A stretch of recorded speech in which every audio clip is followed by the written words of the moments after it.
केवल ध्यान को केंद्रित करने के लिए माता पार्वती को लेना पड़ा था अपना अगला जन्म, और वो जन्म हुआ था मत्स्य कन्या के रूप में। प्राचीन जो हमारे वेद ग्रंथ हैं, जो शास्त्र हैं, उनमें ऐसा वर्णित है कि स्त्री को स्वभाव से, शरीर से कोमलांगी, स्वभाव से चंचल, हंसमुख, और उसको जो हठी है, जिज्ञासु है, ये उसका जो है स्वभाव होता है, हर स्त्री में पाया जाता है। तो ऐसा अगर शास्त्र कहते हैं तो वो निश्चित ही सही कहते हैं।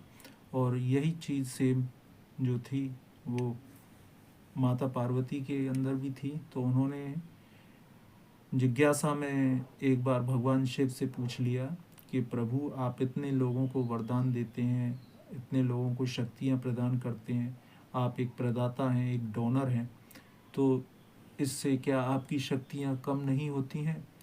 आप तो अथाह सागर हैं, आपकी शक्तियों का कोई अंत ही नहीं है, ना आदि है ना अंत है, तो ऐसा आप कैसे कर पाते हैं?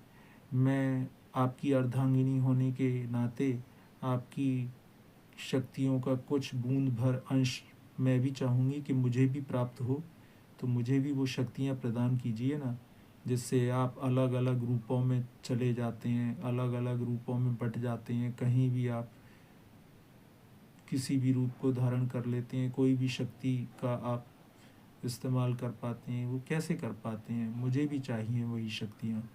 तो माता पार्वती बहुत हठ करने लग गईं। उन्होंने जब अपने हठ को नहीं त्यागा तो भगवान शिव ने माता पार्वती से कहा कि देखो, ये जो शक्तियाँ हैं ये बहुत कठोर हैं और इनकी साधना उससे भी कठोर है। तुम कोमलांगी हो और ऊपर से स्वभाव से भी चंचल हो, तो तुम इन शक्तियों को सिद्ध नहीं कर पाओगी। इसकी तपस्या बड़ी कठोर है और मध्य रात्रि में की जाती है।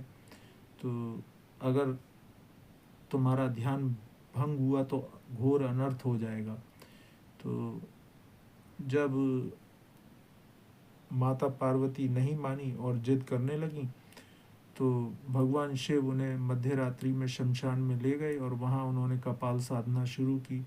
अब साधना की समय में मध्य रात्रि में जो दूसरा प्रहर हुआ, उस दूसरे प्रहर में माता पार्वती को नींद आ गई, और जैसे ही उन्हें नींद में देखा, उन्होंने आंखें बंद की, तो भगवान शिव उन पर कुपित हो गए। तो उन्होंने उन्हें श्राप दिया कि जाओ, तुम एक मछुआरे के यहाँ मत्स्य कन्या के रूप में जन्म लो और वहाँ से सीखो मछली पकड़ते हुए कि ध्यान क्या होता है।